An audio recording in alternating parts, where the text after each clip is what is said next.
এই যে গলব্লাডারের পাথর হওয়া, লিভারের সমস্যা হওয়া, প্যানক্রিয়াসের সমস্যা, এগুলোর জন্য তো মানুষ ওর কাছে আসে। একটা সময় ছিল কি জানেন, একটা সময় ছিল আমরা যখন এই সার্জারিগুলো করতাম, তখন এই একটা অপারেশন করতে গিয়ে আমরা যখন মানে পুরা হাসপাতাল কাঁপতো। হ্যাঁ, এখন এই অপারেশনগুলো এত ইজি হয়ে গেছে। তো মুস্তাফিজের যে গুণটা সবচেয়ে ভালো, বয়স দেখে কম মনে হয় একেবারে বাচ্চা ছেলে, কিন্তু এই লাইনে ও যে পরিমাণে অপারেশন করছে খুব কম লোকে করছে। এবং রিসেন্টলি যেটা হয়েছে যে আমার নিজের গলব্লাডারের পাথরটা মানে অপারেশনটা সে করছে। আমাকে অনেক মানুষ বলছে যে আমি একটা পরিচালক মানুষ, আমি অনেক বড় সিনিয়র কাউকে দিয়ে অনেকে বলছিল স্যারকে সিঙ্গাপুরে যেতে বলছিল, থাইল্যান্ডে যেতে বলছিল। তো আমি বলছি যে এবং যেদিন মানে এর আগে একবার আমার ব্যথা ওঠার পরে ও আমাকে বলছিল যে স্যার করে ফেলেন, তো আমি বলছি দেখে একটু পরে করি। তো তারপরে যখন ব্যথা উঠছে ওই দিনই করছে। এবং আমি খুব দৃঢ়ভাবে বলছি সবাইকে যে না, আমার অপারেশন করলে মুস্তাফিজ করবে, কারণ আমি তো তার অপারেশন দেখি এখানে প্রতিদিন।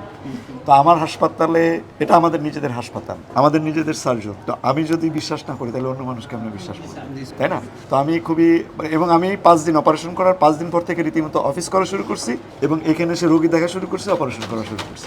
আসসালামু আলাইকুম, আশা করি আপনারা ভালো আছেন সবাই। জি আলহামদুলিল্লাহ। আপনারা তো জানেন যে আমরা যে কোনো অপারেশন শেষে, অপারেশনের সময় আমরা কি পেয়েছি বা অপারেশন আগে আপনাদের সাথে কি কথা বলা ছিল এবং অপারেশনের সময় কি পেলাম এবং অপারেশন পরবর্তীতে আপনাদের কি করণীয়, সকল বিষয় নিয়ে আপনাদের সাথে একটা ব্রিফ করি। এটাকে বলা হয় পোস্ট অপারেটিভ কাউন্সিলিং। হ্যাঁ স্যার আসেন, এই ল্যাপকল কলম তো একটু বুঝাই বলে দিচ্ছি।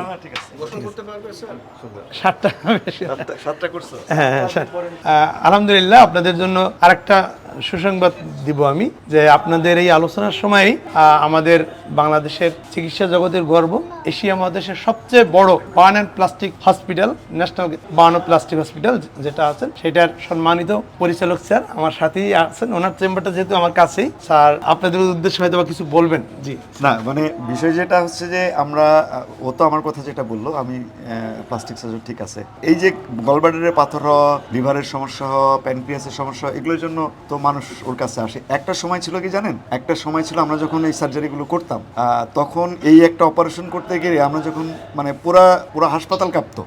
হ্যাঁ, আর এখন এই অপারেশনগুলো এত ইজি হয়ে গেছে। তো মুস্তাফিজের যে গুণটা সবচেয়ে ভালো, বয়স দেখে কম মনে হয় একেবারে বাচ্চা ছেলে, কিন্তু এই লাইনে ও যে পরিমাণে অপারেশন করছে খুব কম লোকে করছে। এবং রিসেন্টলি যেটা হয়েছে যে আমার নিজের গলব্লাডারের পাথরটা মানে অপারেশনটা সে করছে। আমাকে অনেক মানুষ বলছে যে আমি একটা পরিচালক মানুষ, আমি অনেক বড় সিনিয়র কাউকে দিয়ে, অনেকে বলছিল স্যারকে সিঙ্গাপুরে যেতে বলছিল, থাইল্যান্ডে যেতে বলছিল। তো আমি বলছি যে এবং যেদিন মানে এর আগে একবার আমার ব্যথা ওঠার পরে ও আমাকে বলছিল যে স্যার করে ফেলেন, তো আমি বলছি দেখে একটু পরে করি। তো তারপরে যখন ব্যথা উঠছে ওই দিনই করছে। এবং আমি খুব দৃঢ়ভাবে বলছি সবাইকে যে না, আমার অপারেশন করলে মুস্তাফিজ করবে, কারণ আমি তো তার অপারেশন দেখি এখানে প্রতিদিন। তো আমার হাসপাতালে, এটা আমাদের নিজেদের হাসপাতাল, আমাদের নিজেদের সার্জন, তো আমি যদি বিশ্বাস না করি তাহলে অন্য মানুষ কেমন বিশ্বাস করবে, তাই না? তো আমি খুবই, এবং আমি 5 দিন অপারেশন করার 5 দিন পর থেকে রীতিমতো অফিস করা শুরু করছি এবং এখানে এসে রোগী দেখা শুরু করছি, অপারেশন করা শুরু করছি। যদিও ওই সময় সৌদি আরবে ছিল, কিন্তু আমি খুব কনফিডেন্ট ছিলাম।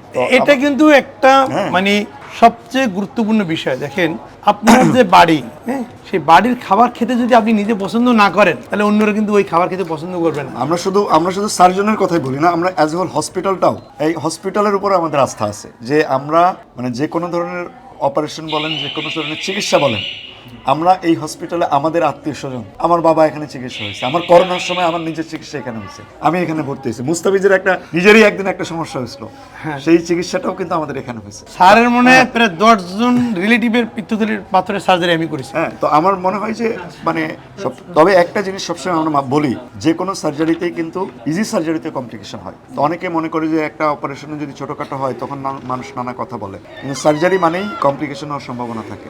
এই জায়গাটাও অনেকের মনে রাখতে হয়। আবার কমপ্লিকেশনগুলো আমরা মানে তার সমাধানও আমরা দিই।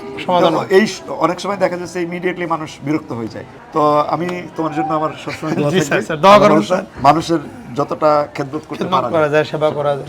সবাই ভালো থাকবেন, স্যারের জন্য দোয়া করবেন, আমার জন্য দোয়া করবেন, আমরা যাতে, হ্যাঁ জি, আল্লাহ ভরসা। আলহামদুলিল্লাহ, প্রত্যেকের অপারেশন অত্যন্ত সুন্দরভাবে শেষ হয়েছে। আমরা এখন প্রত্যেকের পিত্তথলিটা একটু ওপেন করে আপনাদেরকে দেখাবো যে আসলে কার কার পিত্তথলিতে কি কি সমস্যা ছিল। ঠিক আছে, যে কোনো একটা সুস্থ পিত্তথলি কাটলে তার মধ্যে শুধুমাত্র হলুদ কালারের পিত্ত রস পাওয়া যাবে, যেটি লিভার তৈরি করে পিত্ত নালীর মাধ্যমে খাদ্য নালীতে পাঠিয়ে দেয়, যাওয়ার পথে কিছুক্ষণের জন্য থলিতে জমা থাকে। তাহলে আমরা একটু আয়েশা রোগীর পিত্তথলিটা ওপেন করছি। এই দেখছেন হলুদ কালারের পানি বেরোচ্ছে, তো সাথে কি বেরোচ্ছে? পাথর, তাই না? তাই না? তাহলে আমরা কি দেখলাম, হলুদ কালারের পানি কিন্তু আছে, এটা হলো পিত্তরস। আর পাশে কি পেলেন? পাথর।